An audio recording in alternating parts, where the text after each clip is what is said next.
warahmatullahi wabarakatuh.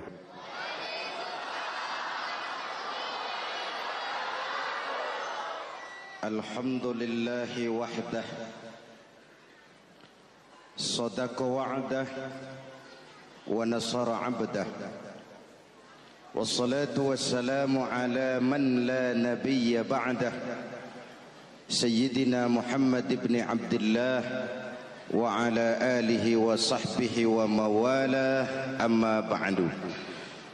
Saudara-saudara kaum muslimin yang saya cintai, perjalanan waktu telah mengantarkan kita memasuki Ramadan. Kata orang, jauh berjalan banyak dilihat, dan pengalaman adalah guru yang paling bijaksana. Kalau ibadah Ramadan kita berhasil, maka kita yang malam ini pasti bukan kita sebulan yang lalu. Kita yang malam ini adalah kita yang telah ditempa, digojlok, digembleng oleh kawah candra di mukanya Ramadan. Dan setelah perjalanan panjang, perjuangan mengendalikan diri dan menahan nafsu, kita akan merayakan Idul Fitri. Apa yang harus kita laksanakan? Malam ini saya ingin sampaikan ayat 186 surah Al-Baqarah, di mana Allah menuntun kita. Pertama, walitukmilul iddata, hendaknya engkau sempurnakan jumlah bilangan hari puasamu. Puasa sebulan penuh, bisa 29, bisa 30 hari. Yang bisa ru'yat, punya persyaratan mampu ru'yat, silahkan ru'yat. Yang tidak mampu, ikut yang aman saja, dengerin pengumuman pemerintah, cari amannya saja. Sempurnakan jumlah bilangan hari puasamu. Sebab apa? Puasa itu macam-macam. Ada yang puasa model beduk, depan rapat, belakangnya kosong, cuman pembukaan. Ada juga yang pembukaan, pertengahan, dan penutupan. Ada juga yang penutupan saja, mau dapat Lailatul Qadar.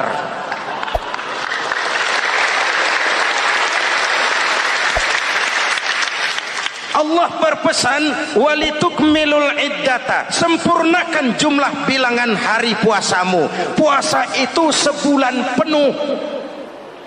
Setelah selesai itu, walitukabbirullaha ala ma hadakum, hendaknya engkau agungkan, engkau bertakbir, mengagungkan Allah yang telah memberikan hidayah kepadamu. Tidak ada takbiran sebelum selesai Ramadan. Walitukmilul iddata, itu dulu, sempurnakan jumlah bilangan hari puasamu. Selesai baru walitukabbirullah. Jangan lebaran masih seminggu sudah Allahu Akbar, Allah ngigo. Walitukmilul iddata, sempurnakan dulu jumlah bilangan hari puasamu. Ini adab. Selesai, walitukabbirullah, baru engkau bertakbir, agungkan nama Tuhanmu. Kenapa?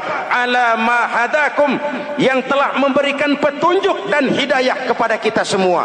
Saudara, kalau bukan lantaran hidayah Allah, berat sebulan penuh enggak makan, lapar melilit perut, haus mencekik tenggorokan. Kalau bukan hidayah, berat melawan nafsu. Kalau bukan hidayah, berat melawan setan. Bagaimana enggak berat? Dia lihat kita, kita enggak lihat dia. Ini kan curang musuh begini. Semata-mata karena hidayah dari Allah. Intan paling mahal, mutiara paling berharga, tidak lain adalah hidayah. Saudara lihat dalam sejarah, kadang-kadang anak Nabi tidak dapat hidayah, tidak terpanggil mengikuti kebenaran. Kan'an, anak Nabi Nuh, betul? Kadang-kadang bapak Nabi tidak dapat hidayah. Azar, bapaknya Nabi Ibrahim. Ibrahim penegak tauhid, bapaknya produsen berhala. Kadang-kadang istri Nabi tidak mendapat hidayah, kafir, istrinya Nabi Lut. Kadang-kadang paman Nabi tidak dapat hidayah, ingkar, Abu Jahal, Abu Lahab, paman Nabi kita. Anak Nabi, bapak Nabi, istri Nabi, paman Nabi, hidayah tidak datang, mereka tidak terpanggil mengikuti kebenaran. Alhamdulillah, kita yang ponakan Nabi aja bukan.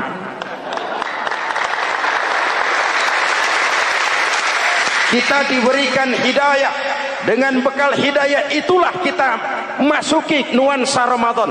Berjuang melawan nafsu, membina takwa, melatih ridha, dengan lapar melilit perut, dengan haus mencekik tenggorokan. Allahumma lakasumtu, Tuhan, untuk Engkau saya laksanakan ibadah ini. Oleh karena itu, jaga hidayah ini baik-baik, karena dia merupakan intan paling mahal, mutiara paling berharga dalam kehidupan kita. Diberikan kita kedudukan yang tinggi, alhamdulillah. Diberikan kita harta yang banyak, alhamdulillah. Tapi itu semua belum ada artinya ketimbang yang bernama hidayah. Maka hidayah inilah yang harus kita jaga baik-baik. Hidayah inilah yang harus kita pelihara.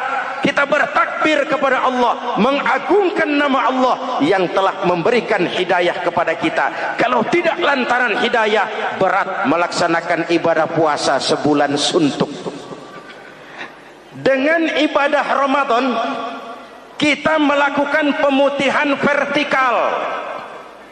Orang yang keluar dari Ramadan dengan ibadah benar seperti bayi baru dilahirkan oleh ibunya, tidak punya dosa kepada Allah. Idul Fitri, kembali kepada fitrah. Tapi kan kita tidak cuma punya dosa vertikal, kita juga punya dosa horizontal. Kita tidak cuma berdosa kepada Allah, kita juga sering salah kepada sesama manusia. Betul? Inilah momen lebaran itu. Dosa kepada Allah, taubat langsung kepadanya, sonder calok. Dosa kepada sesama manusia, saling memaafkan. Sebab apa? Satu hadis meriwayatkan, selesai sholat id, sahabat mendengar Rasul mengucapkan amin sampai 3 kali. Amin, amin, amin. Heran sahabat, gak ada angin, gak ada hujan, amin 3 kali ya Rasul, ada apa? Kamu gak tahu? Gak tahu. Barusan selesai sholat, malaikat Jibril turun. Lalu, Muhammad, saya mau berdoa kepada Allah, mau kamu aminkan? Silakan Jibril, berdoalah, saya akan mengaminkan. Jibril berdoa, Rasulullah amin.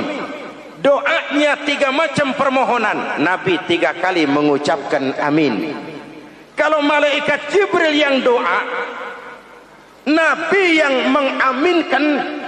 Kalau bahasa Inggris, ilokan. Ilokan nih doa meleset. Apa iya? Maknya? Apa doanya? Pertama, ya Allah, hari ini 1 Syawal, doa malaikat Jibril, saya mohon kepadamu, jangan engkau terima puasa dan ibadahnya anak yang durhaka kepada ibu bapaknya. Rasulullah mengucapkan amin. Jelas? Belum tentu memang setiap kita orang tua, tapi pasti setiap kita anak.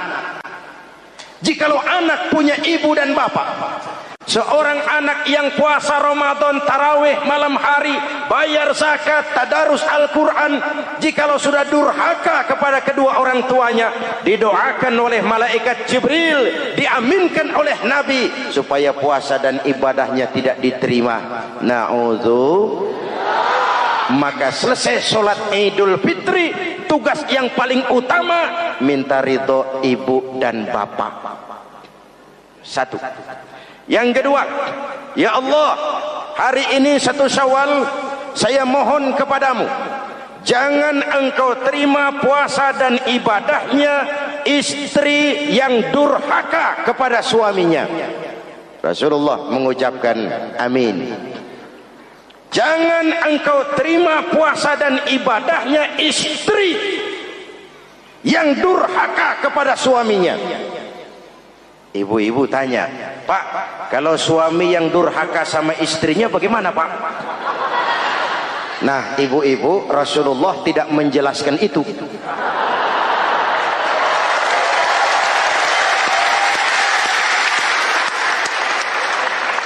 Ya bukannya mau menang sendiri, memang hadisnya nggak sampai ke situ. Cuma nanti di akhirat yang akan disidang habis-habisan, dimintai pertanggungan jawab tentang rumah tangganya adalah suami, bukan istri. Nah, istri itu swarga manut, neraka katut.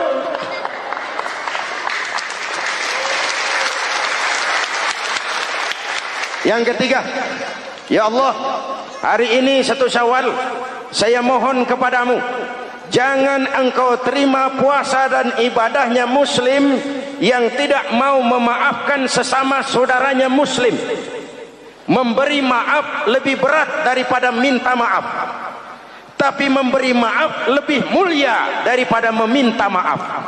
Kalau kita sudah minta maaf, orang tidak mau memaafkan, itu tanggung jawab dia kepada Allah. Orang macam itu yang tidak mau memaafkan sesama saudaranya, didoakan agar puasa dan ibadahnya tidak diterima oleh Allah Subhanahu.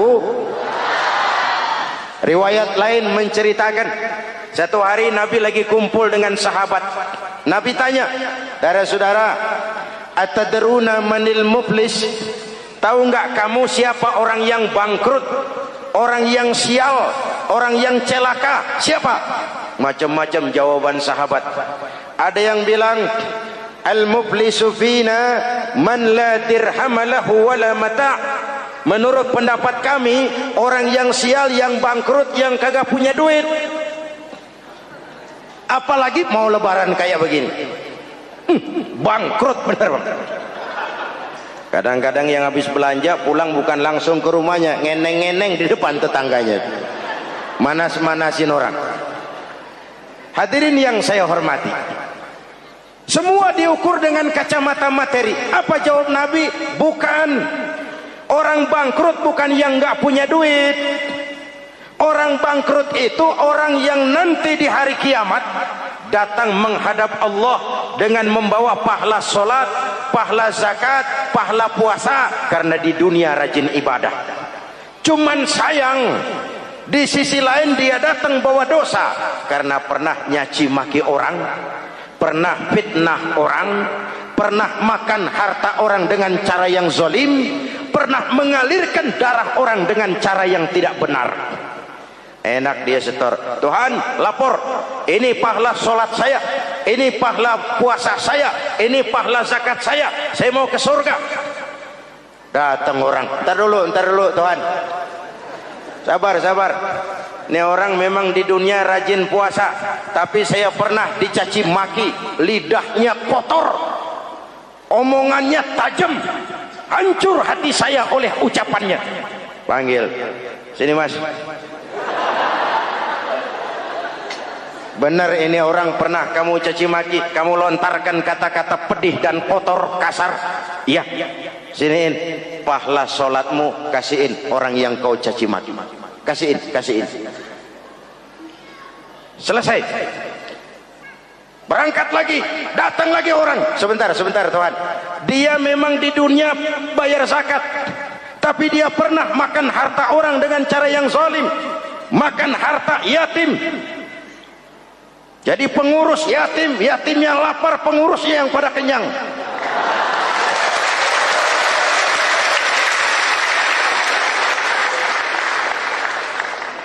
Saya menuntut keadilan. Benar. Siniin pahala zakatmu, kasih orang yang kau makan hartanya. Kalau kebaikannya habis, yang nagih datang terus. Apa yang terjadi? Dosa orang yang dia sakiti diambil, diberikan kepada dia. Bangkrut nggak? Pahala dipretelin, dosa dikasih. Modal boros, tagihan utang datang terus. Bangkrut bin bangpak alias sial dangkalan. Tahu sial dangkalan? Itu namanya udah jatuh ketiban ember. Jatuhnya sakit, ketiban embernya bonyok. Kita tidak ingin jadi manusia yang rugi dan bangkrut. Karena itu, jikalau ibadah Ramadan memperbaiki hubungan kita kepada Allah, maka Idul Fitri dengan silaturahmi lebarannya memperbaiki hubungan antar sesama manusia, agar kita jangan termasuk golongan orang-orang yang bangkrut. Karena cuma baik hubungannya kepada Allah, tapi tidak baik hubungannya dengan sesama manusia. Ada orang yang pernah difitnah, ada orang yang pernah dicaci maki, ada orang yang pernah dijelek-jelekin, ada orang yang hartanya dia makan dengan cara yang zalim, ada orang yang dia alirkan darahnya, dia bunuh tanpa alasan yang benar. Itu semua akan jadi bebannya di akhirat nanti. Kalau dia menyangkut hakul adami, hak-hak manusia, maka kita harus minta maaf kepada yang bersangkutan. Rasul mengajarkan, ma min muslimaini yaltaqiyani fayatasafahani illa ghafarallahu dzunubahuma. Apabila dua orang Islam bertemu lalu bersalam-salaman, Allah hapuskan dosa yang terjadi di antara kedua orang itu. Jadi baik hubungan kita kepada Allah, jalur hablum minallah, dan baik juga hubungan kita dengan sesama manusia, hablum minan nas. Keduanya ternyata saling berkaitan. Saudara hadirin yang saya cintai, dengan begitu kita berusaha memperbaiki hablum minallah dan sisi lain hablum minan nas, agar kita tidak menjadi orang yang bangkrut di akhirat nanti. Bapak Ibu, saudara-saudara kaum muslimin yang berbahagia, memanfaatkan momentum Idul Fitri dalam kondisi negara kita sekarang ini. Indonesia kita ini kan masih sakit, betul? Multi krisis. Mula-mula kita ini kena krisis moneter, rupiah anjlok, dolar naik ke langit. Sampai pernah April 97 dolar mencapai 17 ribuan dari 2.500. Apa enggak kolab? Itu pasti bukan mainan rakyat kecil. Mereka yang dapat kredit BLBI rame-rame borong dolar.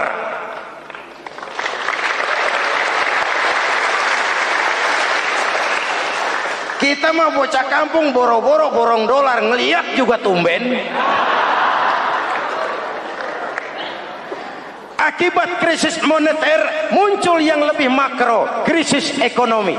Perusahaan besar ambruk, konglomerat terpuruk, PHK di mana-mana, pengangguran meningkat, kriminal meningkat. Seiring dengan itu muncul yang lebih parah, krisis kepercayaan.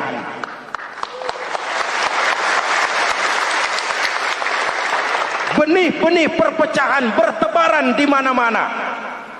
Dampaknya masih sangat terasa sampai sekarang ini. Kita lihat sekarang ini, Aceh belum selesai, Papua minta merdeka, Timur Timur cerai. Dalam kondisi seperti inilah momentum Idul Fitri harus jadi lem perekat yang menjaga keutuhan kita. Sampai Rasulullah berpesan, ini 3 pesan utama beliau yang saya sampaikan malam ini. Pertama, silman qata'ak, bersilaturahmilah kau kepada orang yang marah denganmu. Kalau orang baik, kita baik lagi, pantas, memang mestinya begitu. Tapi bersilaturahmilah kepada orang yang marah denganmu. Kita harapkan lebaran nih yang silaturahmi jangan cuman kita rakyat di kampung, tapi yang ngaku atau diakui sebagai pemimpin, para elit politik di atas saling bersilaturahmi.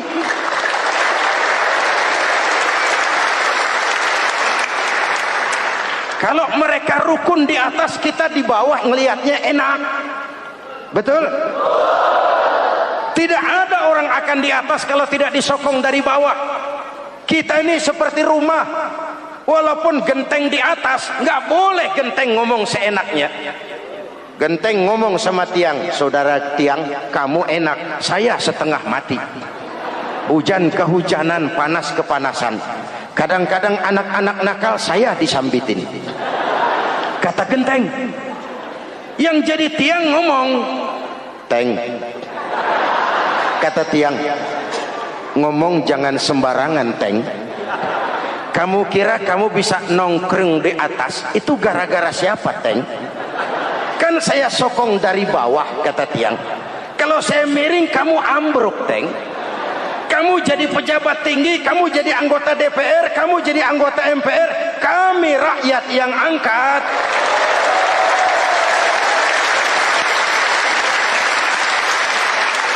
Jangan udah di atas pada berebut turu-turu dia melulu, capek rakyat. Ada yang jadi anggota dewan cuman pengen petatang peteteng, cari prestise dan gengsi. Ada yang cuma jadi trompet kekuasaan, pokoknya apa kata kekuasaan akur, setuju. Kekuasaan bilang, saudara-saudara, bumi ini lonjong, lonjong. Lalu rakyat dapat apa dari wakil kayak begitu? Inilah momentum Idul Fitri. Mari kita manfaatkan silaturahmi. Jangan mewarisi sifat dendam, karena dendam tidak akan menyelesaikan persoalan.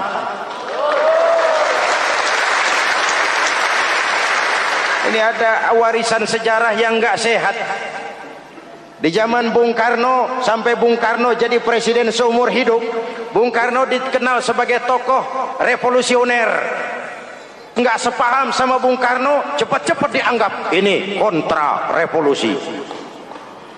PKI berontak, Bung Karno jatuh, muncul Orde Baru. Bung Karno disebut Orde Lama. Yang enggak cocok sama Orde Baru, wah itu orang Orde Lama. Lalu reformasi, Orde Baru lengser, jadi lagi alat yang nggak cocok sama golongannya. Oh, itu orang Orde Baru. Kapan selesai urusan? Kalau kita terjebak dengan budaya dendam, naik ini babat itu, naik itu sikat ini, kapan mau selesai? Rasulullah lahir di Mekah, perjuangannya dihambat, dicaci maki, dilontari kotoran onta, sahabatnya dibantai, diancam mau dibunuh, hijrah ke Madinah. Setelah di Madinah jadi besar, tentaranya kuat, pengikutnya banyak, pasukannya hebat. Satu saat beliau masuk kembali ke kota Mekah dengan kekuatan full, tentara yang gagah, Quraisy pucar kacir. Ini nih Muhammad yang dulu kita caci maki, yang dulu kita ancam mau kita bunuh, yang kita usir, sekarang dia masuk dengan tentaranya yang hebat.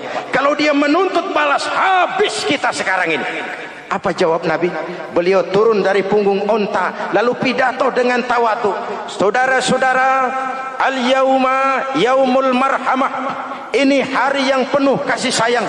Walaupun dulu kau usir aku dari sini, kau sambiti aku, kau bantai pengikutku, aku datang bukan membalas dendam. Ini hari yang penuh kasih sayang. Tidak akan ada pertumpahan darah. Yang masuk Masjidil Haram aman, yang masuk rumah Abu Sufyan aman. Dihormatinya ketokohan Abu Sufyan di depan pengikutnya. Ini akhlak. Kenapa orang macam Mandela lebih bisa mencontoh Rasul daripada kita? Mandela yang 27 tahun mendekam dalam penjara, dia keluar tanpa bawa benih-benih dendam. Dia satukan Afrika Selatan, dia bimbing Afrika Selatan menuju kejayaan dan kemajuan. Kenapa Mandela yang tidak kenal Pancasila bisa lebih mencontoh akhlak Rasul ketimbang kita yang katanya orang-orang pengikut sunnah? Saya khawatir. Ya bukan berarti saya tidak setuju, hukum harus tetap ditegakkan. Tapi kalau terus cari kambing hitam, kambing hitam, kambing hitam, kapan kita dewasa? Semua usut, semua usut. Saya khawatir nanti pun satu saat Nabi Adam bakal diusut. Kenapa dia makan buah khuldi, kita jadi keleleran di Lebak Bulus begini? Kalau enggak kan kita masih di surga aja. Mari kita dewasa, mari introspeksi. Silman kotoak. Mudah-mudahan nanti lebaran kita pengen lihat nih, kalau yang di atas sudah pada satu, kita yang di bawah enak. Tapi kalau memang pada ribut juga, kita yang di bawah jangan ikut-ikutan. Nonton aja nonton. Giliran rame tepuk tangan. Oh, namanya elit susah ditebak. Nih hari dia berebut beda pendapat, ntar malam dia makan bareng. Kita di bawah udah kedongan ngasa golok. Kan berapa urusan? Sekarang udah nggak zamannya ngerahin masa. Sekarang adu argumen, biar rakyat tentukan mana yang lebih pantas. Hadirin yang saya hormati, silman kotoak, bersilaturahmilah kepada orang yang marah denganmu. Momentum Idul Fitri harus meredam keberingasan, harus mencuatkan semangat persatuan dan kesatuan. Udah capek kita diobok-obok. Yang kedua, wa'atiman haramak. Ini masalah kepedulian. Berikan orang yang bakhil kepadamu, sampai orang yang pelit pun kasih. Kepedulian. Banyak anak-anak yatim kita, janda-janda tua. Kalau yang muda sih nggak usah dipikirin. Dewan penyantunnya udah banyak aja. Orang-orang jompo.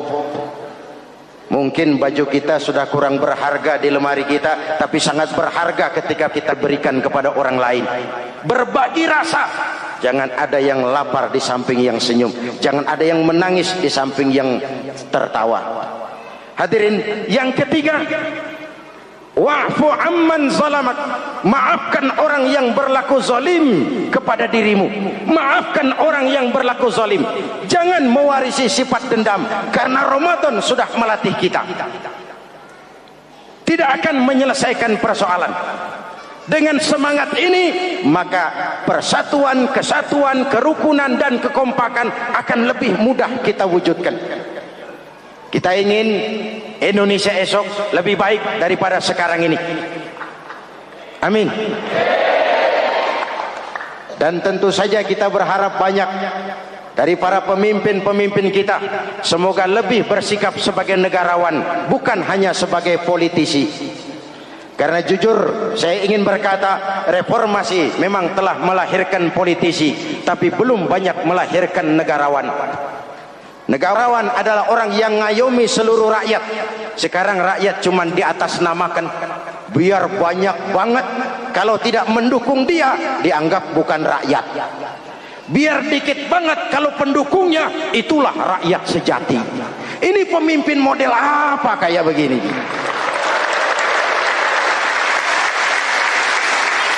Ini kan mengkamuflase rakyat namanya. Oleh karena itu, mari sama-sama kita baca Fatihah. Kita niat, mudah-mudahan suasana sesudah Ramadan benar-benar kondusif, agar kita bangsa ini bisa keluar dari kesulitan besar yang kita hadapi sekarang ini. Para pemimpin kita semakin kompak dan bersatu, rakyat juga semakin terayomi. Ala hadhihi niyyah wa ila hadratin nabi. Al-Fatihah. Bismillahirrahmanirrahim. Alhamdulillahi rabbil alamin. Arrahmanirrahim. Maliki yaumiddin. Iyyaka na'budu wa iyyaka nasta'in. Ihdinas siratal mustaqim. Siratal ladzina an'amta 'alaihim ghairil maghdubi 'alaihim waladdallin. Amin. Bismillahirrahmanirrahim. Amin. Alhamdulillahi rabbil alamin. Allahumma salli ala sayyidina Muhammadin wa ala alihi wa sahbihi ajma'in. Rabbana taqabbal minna salatana wa siyamana wa qiyamana wa takhassu'ana wa ta'abbudana wa tammim taksirana ya arhamar rahimin. Allahumma ij'alna minas su'ada'il maqbulin wa la taj'alna minal ashqiya'il mardudin. Allahumma a'izzal islam wal muslimin wansur man nasaraddin wakhzul man khazalal muslimin. Allahumma afdalu ma qultuhu ana wan nabiyyuna min qabli la ilaha illallah.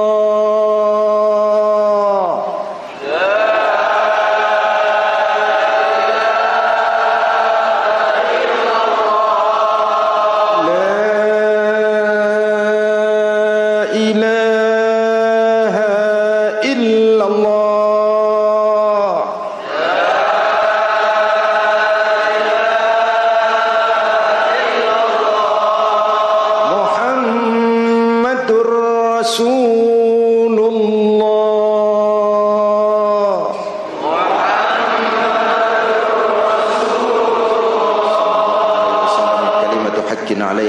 وعليها نموت وعليها نبعث إن شاء الله من الآمنين برحمتك يا أرحم الراحمين.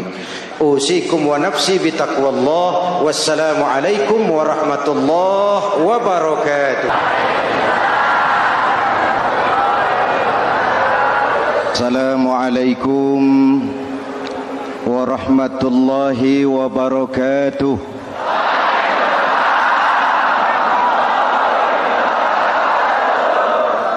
Alhamdulillah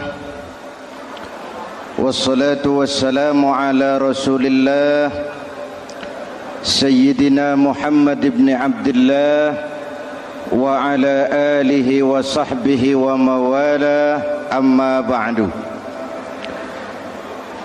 Hadirin hadirat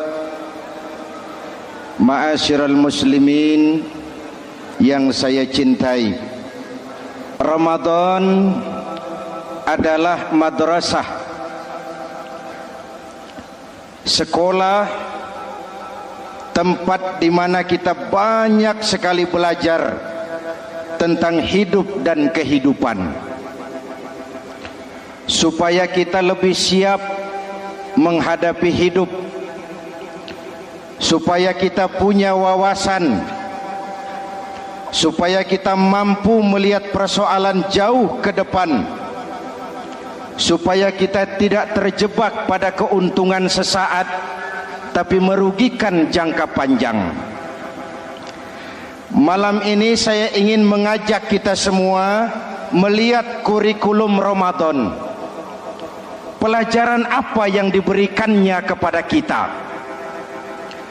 Pertama, Ramadan mengajarkan kita menjadi orang-orang yang sabar, ulet, dan tahan uji. Ini zaman di mana persaingan tajam, betul? Jangankan jadi pejabat tinggi, jangankan jadi pengusaha sekarang ini, jadi kiai saja kalau tidak sanggup bersaing,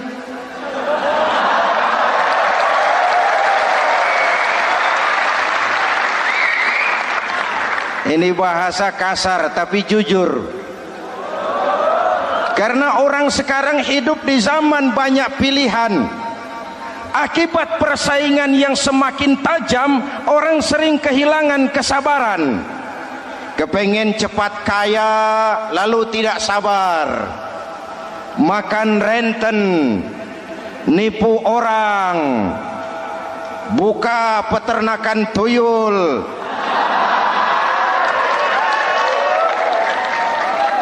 korupsi. Sekarang ini kan lagi santer Bulog Gate jilid 2. Rupanya memang tajam uang Bulog itu. Bulog sudah memakan salah seorang mantan ketuanya, Bedu Amang.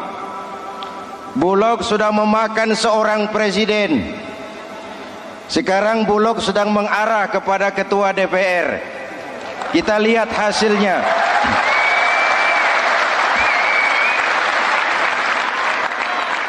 Tentu saja kita prihatin karena kita tahu ekonomi kita sedang sulit, hutang melilit leher, tetapi pada sisi lain kita melihat enak saja uang mengalir puluhan miliar untuk sesuatu yang tidak terkait dengan kepentingan rakyat.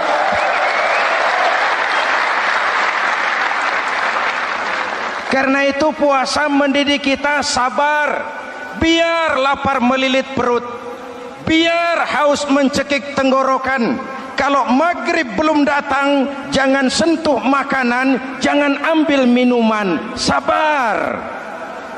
Betul? Ada waktunya. Lalu lintas itu macet karena kendaraan besar tidak mau ngalah, kendaraan kecil tidak tahu diri. Betul?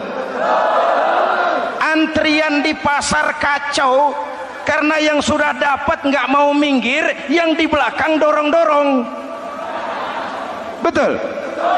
Dimanapun antrian kacau, Bung. Kalau yang sudah dapat mau dapat lagi, yang nunggu kelamaan, akhirnya dorong-dorongan, kacaulah kehidupan sosial. Puasa melatih kita sabar. Karena sebagai bangsa kita punya latar belakang sejarah. Kita ini bangsa yang ditempa oleh segala macam kesulitan.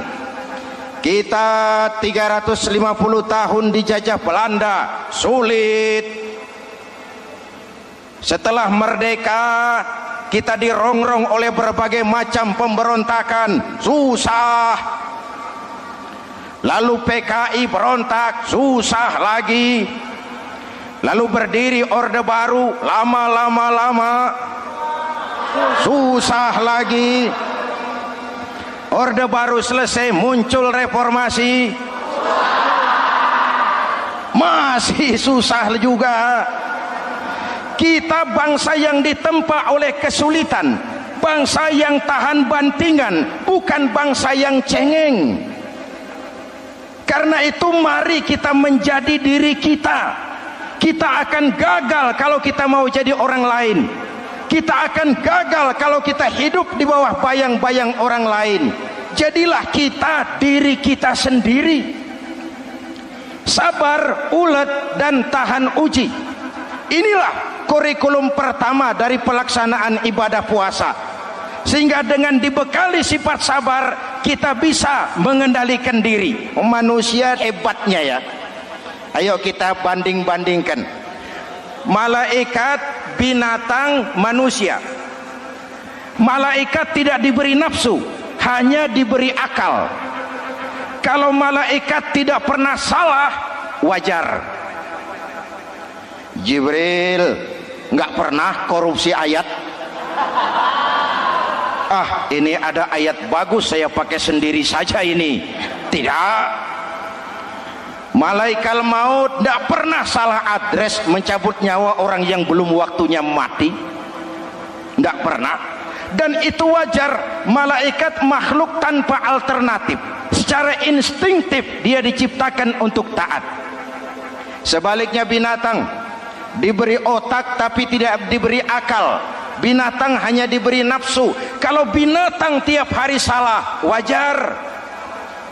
Ayam kalau sudah datang syahwatnya tidak usah menoleh, ini banyak orang apa tidak. Betul. Kuda keliling kota tidak pakai celana, tenang saja.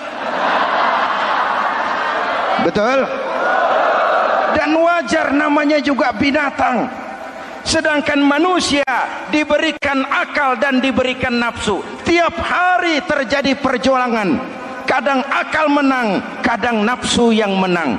Ketika akal menang, kita lebih tinggi dari malaikat. Ketika nafsu yang menang, kita lebih rendah daripada binatang. Hadirin yang saya cintai, itu pelajaran pertama, sabar, ulet, tahan uji. Lalu pelajaran yang kedua, melahirkan sikap istiqamah, punya stabilitas temperatur batin, istilah sekarang. Soal istiqamah ini saya tidak akan menjelaskan pengertiannya, saya mau cerita saja. Mau dengar nggak? Ini tentang istiqamah. Dalam satu pertempuran, Jenderal Salahuddin Al-Ayyubi bersama tentaranya, tentara Islam, pernah mengalami kekalahan. Karena kalah, banyak yang ditahan jadi tawanan orang-orang kafir, beberapa perwira dan banyak ofsir. Tercatatlah ada 3 orang ofsir jadi tawanan raja kafir ini. Satu hari raja kafir musyawarah dengan perdana menterinya. Perdana menteri, saya tuan raja, ini tawanan Islam ini enaknya diapain? Kalau enaknya sih dibunuh saja tuan raja, selesai urusan. Soal bunuh sih gampang perdana menteri. Maksud tuan raja, bujuk saja agar dia meninggalkan Islamnya, ikut ke agama kita, nanti kita kasih hadiah. Begitu. Iya, baiklah, besok saya sidang 3-3-nya. Besoknya ini 3 ofsir disidang di tempat terbuka langsung oleh perdana menteri. Mula-mula dipanggil ofsir pertama. Ofsir pertama, ya perdana menteri, sini. Baik. Kamu tahu kamu siapa? Tahu. Siapa kamu? tawanan? Iya, kalau tawanan bisa diatur kan? Diatur bagaimana? Kamu mau nggak ikut saya bersama Tuan Raja meninggalkan Islam agamamu, mengkhianati saudara-saudaramu sebangsa, setanah air, sekeyakinan? Ikut dengan saya, tinggalkan Islam. Nanti kamu akan saya angkat jadi pejabat tinggi, gaji cukup, rumah cukup, kendaraan cukup, istri cukup. Tapi kalau kamu menolak, kamu akan saya bunuh. Tuan Perdana Menteri, ya. Apa Anda menyangka selama ini saya berjuang karena kepengen kedudukan yang tinggi? Nih, Tuan menyangka saya berjuang ini karena kepengen harta yang banyak, jaminan hari depan yang memadai? Tidak, Tuan Perdana Menteri. Saya tinggalkan keluarga, kampung halaman, sanak famili, handai taulan. Saya jihad karena mengharap ridho Allah Subhanahu wa ta'ala. Tapi sekarang kamu tawanan kan? Itu resiko perjuangan. Kamu tidak mau meninggalkan Islam? Tidak. Kamu akan saya bunuh. Silakan. Kamu tidak takut mati? Tidak. Kamu berani? Dari kemarin. Apa dikira baru sekarang saya berani? Tuan Perdana Menteri, saya berharap memang saat-saat seperti ini bisa saya temukan. Ibadah saya sedikit, solat saya kurang, puasa saya kurang. Barangkali dengan jihad saya bersimbah darah, mati di tangan Tuhan, Allah akan mengampuni dosa-dosa saya dan saya dapat tiket untuk mencapai keridhaannya.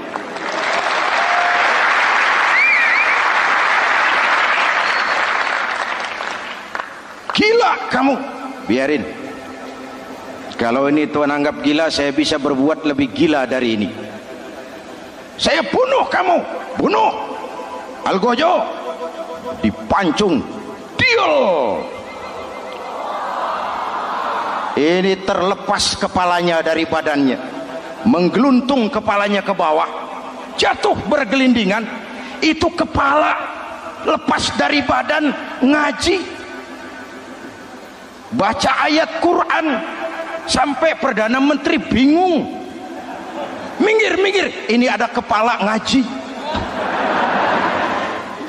Ayatnya yang dibaca, ya ayyatuhan nafsul mutmainnah irji'i ila rabbiki radiyatan mardiyah. Wahai jiwa yang tenang, kembalilah kepada Allah dengan diridhoi, masuklah ke dalam golongan hamba-hambaku dan masuklah ke dalam surgaku. Matanya terpejam rapat, bibirnya tersenyum, dia gugur sebagai syahid karena membela keyakinan. Dia istiqamah, tidak goyah oleh tawaran jabatan dan kedudukan yang tinggi.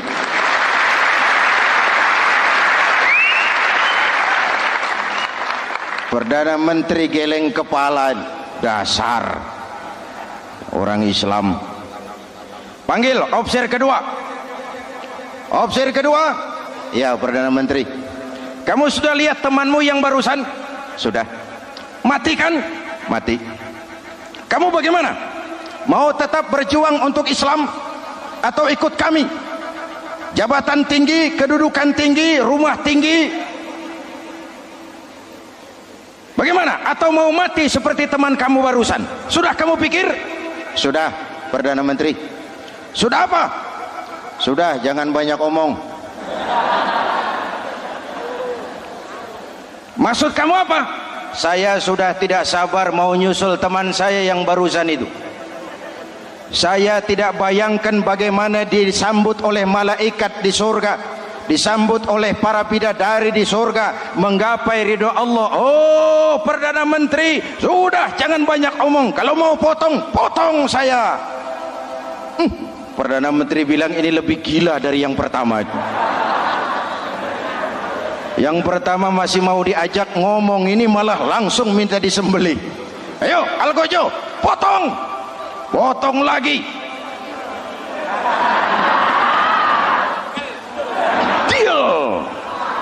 Terpisah lagi kepalanya dengan badan, jatuh ke bawah, menggeluntung, ngaji lagi.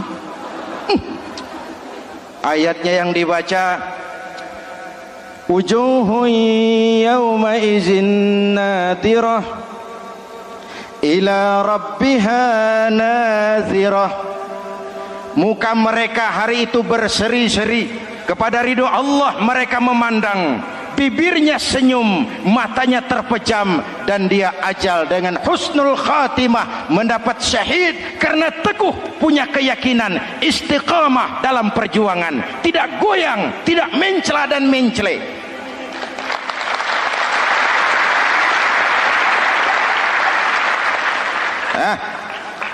Opsi ketiga, sini.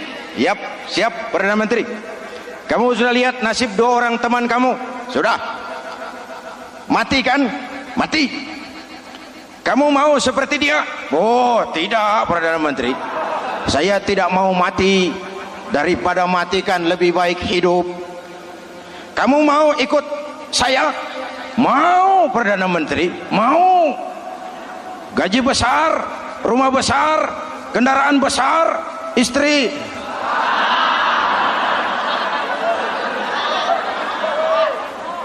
Mau Perdana Menteri, saya mau. Daripada tidak jadi apa-apa, kan lebih baik jadi apa-apa. Daripada tidak punya apa-apa, kan lebih baik punya apa-apa. Oh, jadi kamu selama ini berjuang karena mau cari apa-apa? Iya. Bagus. Nanti saya musyawarah sama raja. Kamu diangkat jadi bupati di mana? Tunggu ya. Perdana Menteri laporan, Tuan Raja. Ya, ini opsi ketiga kelihatannya baik ini. Dia mau mengkhianati teman-temannya, sebangsa, setanah air, sekeyakinan. Mengkhianati bangsanya, meninggalkan agamanya. Dia mau ikut kita. Kita angkat jadi pejabat, di mana dia? Raja senyum. Oh, soal angkat mengangkat sih gampang Perdana Menteri. Cuma saya pikir-pikir opsi ketiga ini kok tegel-tegelin. Kok sampai hati ya? Temannya sendiri, seiman, sekeyakinan, sebangsa, setanah air dikhianati karena mengejar jabatan, harta, kedudukan. Orang itu Perdana Menteri kalau sudah mau mengkhianati saudaranya sendiri, apalagi orang lain.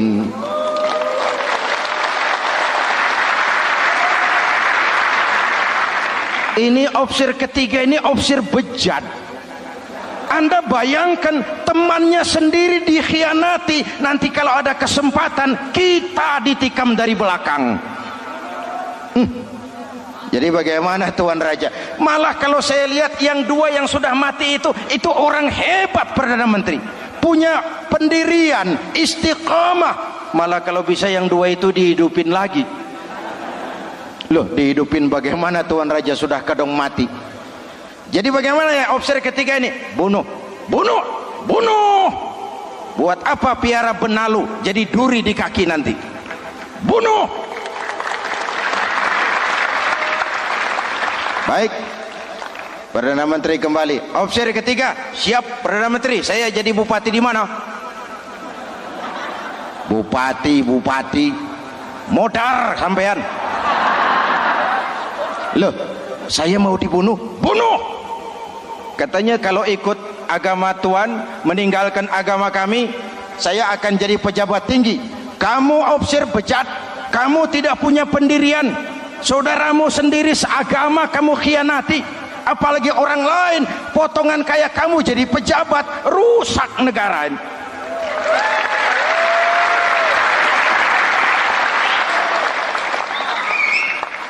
Hadirin hadirat yang berbahagia, saya lanjutkan cerita ini.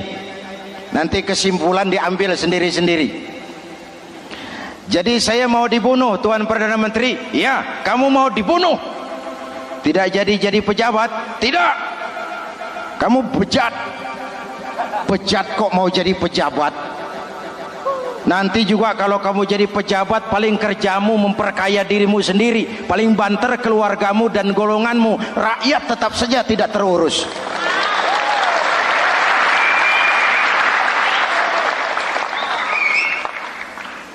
Paling-paling kamu kalau sudah jadi pejabat tinggi, kerjamu cuma membuka, meresmikan, berkunjung, meresmikan, membuka, meresmikan, berkunjung. Lah kapan kamu ngurus rakyatnya? Bejat kamu. Jadi saya dibunuh, bunuh. Iyalah, kalau mau dibunuh ya saya bunuh, tapi saya mau Islam lagi ah. Terserah, mau Islam lagi mau tidak, kamu tetap akan dibunuh. Iya, saya mau Islam lagi. Ayo cepat. Iya Pak, saya mau syahadat dulu. Cepat. Iya Pak, asyhadu macet lehernya. Ayo cepat. Iya Pak, asyhadu tidak bisa mengucap syahadat.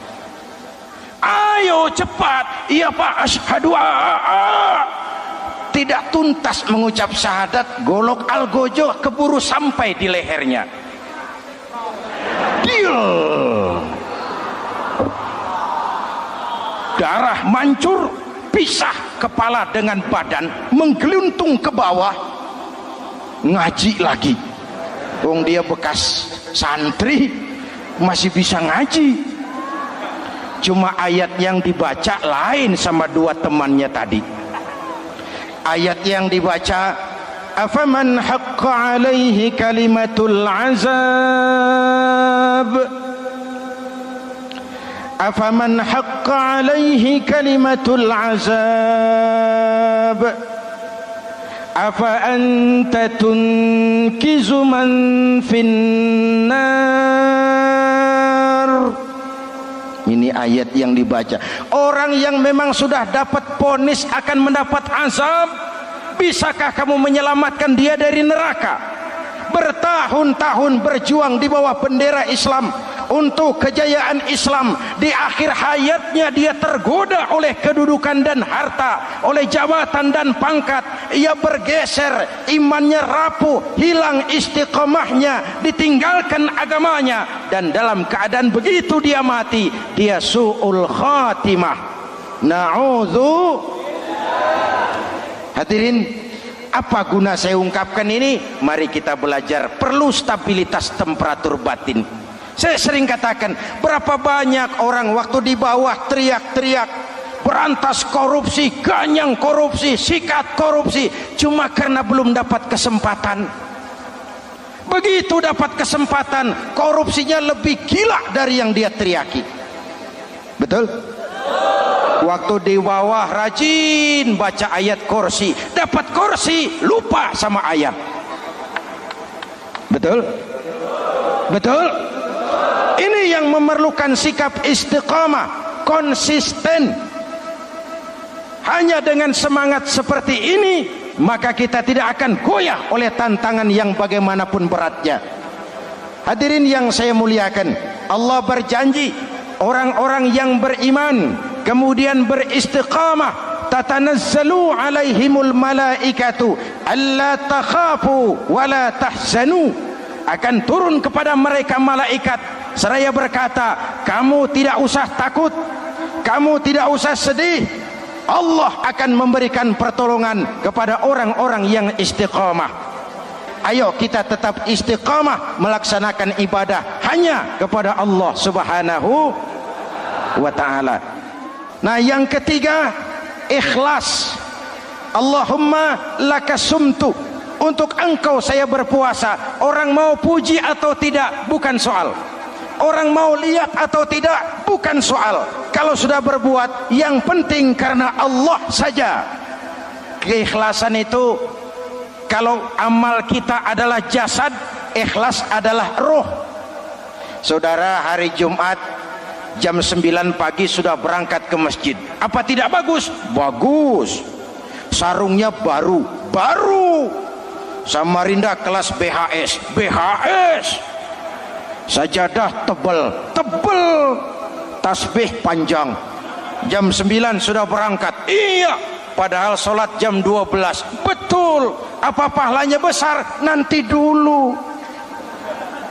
Itu berangkat jam 9 itu maunya apa? Pameran sarung? Atau di dekat masjid ada janda? Atau apa? Disinilah peran keikhlasan.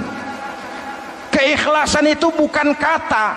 Malah kalau kita, oh saya ikhlas loh, biasanya tidak ikhlas kalau sudah ngomong begitu. Ikhlas itu amalan batin. Puasa ini menyelamatkan kita dari penyakit riya. Saya ingatkan Al-Ghazali bilang penyakit dua macam, penyakit zahir dan batin. Bedanya apa? Pertama, penyakit zahir yang punya lebih tahu dari orang lain, tapi penyakit batin orang lain lebih tahu dari yang punya. Kalau kita punya kanker darah tinggi, kita tahu, orang lain tidak. Tapi kalau kita sombong, hasud, dengki, orang lain kadang-kadang lebih tahu dari kita yang punya. Betul? Yang kedua yang dahsyat, sehebat-hebatnya penyakit zahir cuma merusak dunia, penyakit batin merusak dunia, menghancurkan akhirat. Ginjal mati, darah tinggi mati, tumor mati, kanker mati, leukemia mati, tapi tidak berakibat akhirat. Tidak ada penduduk neraka ditanya, kenapa kamu masuk neraka? Tumor pak. Tidak ada. Tidak ada. Sehebat-hebatnya penyakit zahir cuma merusak dunia, tapi penyakit batin merusak dunia, menghancurkan akhirat. Sombong, penyakit batin, di dunia dijauhi orang, di akhirat neraka tempatnya. Kikir, penyakit batin, di dunia dijauhi orang, di akhirat neraka tempatnya. Betul? Maka Al-Ghazali heran, kalau diserang penyakit zahir kita panik, cepat-cepat cari dokter. Tapi kalau diserang penyakit batin kita tenang-tenang saja. Padahal penyakit batin merusak dunia dan lebih hebat lagi menghancurkan akhirat. Maka puasa melahirkan keikhlasan, agar di dalam melaksanakan ibadah cuma kita dan Allah saja. Inilah jiwa dan semangat yang sekarang ini pun sudah mulai menjadi langka. Semuanya karena akhirnya yang subur mental penjilat. Sumuhun dawuh, pasukan kulonuun, barisan asal bapak seneng, pasukan kumaha juragan wae, organisasi oke bos. Kita miskin dengan orang-orang yang punya prinsip, yang berani berkata ya terhadap yang benar, sanggup berkata tidak terhadap yang tidak benar, apa dan bagaimanapun resikonya. Kita terlalu kaya dengan barisan asal bapak seneng, pasukan oke bos, organisasi kumaha juragan wae, dan kita miskin dengan orang-orang yang punya kepribadian, yang tegar dan istiqomah apapun resiko yang dihadapinya. Jadi dengan keluar dari sekolah Ramadan, semangat keikhlasan makin tumbuh dalam hidup dan kehidupan kita. Ibu bapak hadirin hadirat yang berbahagia, itulah makanya puasa disebut ibadah sirriyah, ibadah abstrak, cuma kita dan Allah saja yang tahu. Ini lebih mendorong semangat keikhlasan. Kata Imam Al-Ghazali, an-nas kulluhum mauta illa al-alimun wal alimuna niyamun illa al-amilun wal amiluna mughtarruna illa al-mukhlisun. Manusia itu mati kecuali orang yang berilmu. Orang yang berilmu walaupun hidup tidur kecuali yang mengamalkan ilmunya. Dan orang yang mengamalkan ilmunya banyak yang tertipu kecuali yang ikhlas di dalam mengamalkan ilmunya. Manusia mati kecuali yang berilmu. Yang berilmu walaupun hidup tidur kecuali yang mengamalkan ilmunya. Yang mengamalkan ilmunya banyak yang tertipu, menyangka amalnya sudah banyak, sholatnya sudah hebat, zakatnya sudah luar biasa, jihadnya sudah mantap. Banyak yang tertipu kecuali yang ikhlas di dalam mengamalkan ilmunya. Jadi amal tanpa ikhlas, jasad tanpa ruh. Itulah makanya nuansa Ramadan dengan ibadah puasa mengembangkan semangat keikhlasan di antara kita semua. Mari kita baca doa sama-sama munajat, mohon pertolongan Allah agar kita diselamatkan dari penyakit riya dan ditumbuhkan semangat keikhlasan. Ala hadhihi niyyah wa ila hadratin nabi. Al-Fatihah. Bismillahirrahmanirrahim. Alhamdulillahi rabbil alamin. Arrahmanir rahim. Maliki yaumiddin. Iyyaka na'budu wa iyyaka nasta'in. Ihdinas siratal mustaqim. Siratal ladzina an'amta 'alaihim ghairil maghdubi 'alaihim waladdallin. Amin. Bismillahirrahmanirrahim. Amin. Alhamdulillahi rabbil alamin.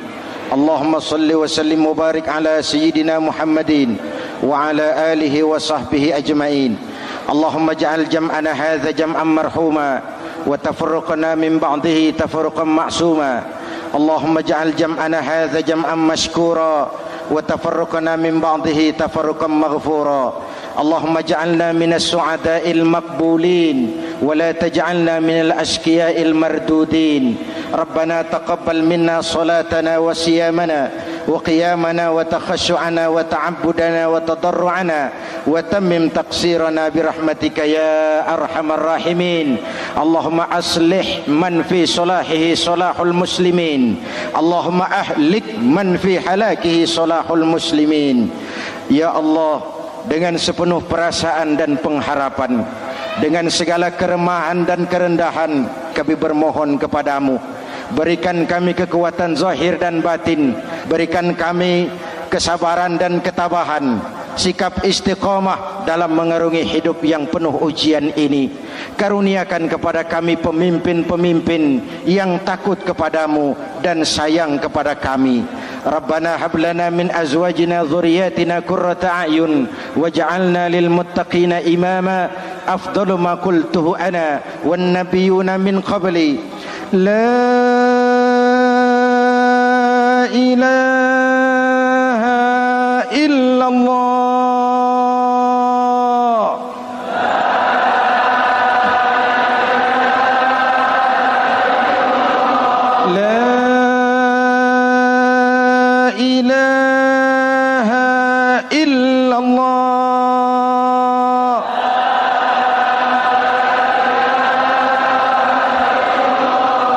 Muhammadur Rasulullah. Amin. Kalimatu haqqin 'alaiha nahya wa 'alaiha namut wa 'alaiha wa biha nub'atsu insyaallah minal aminin birahmatika ya arhamar rahimin. Sallallahu ala sayyidina Muhammadin wa ala alihi wa sahbihi ajma'in. Hana rabbika rabbil izzati amma yasifun. Salamun alal mursalin walhamdulillahi rabbil alamin. Assalamualaikum warahmatullahi wabarakatuh.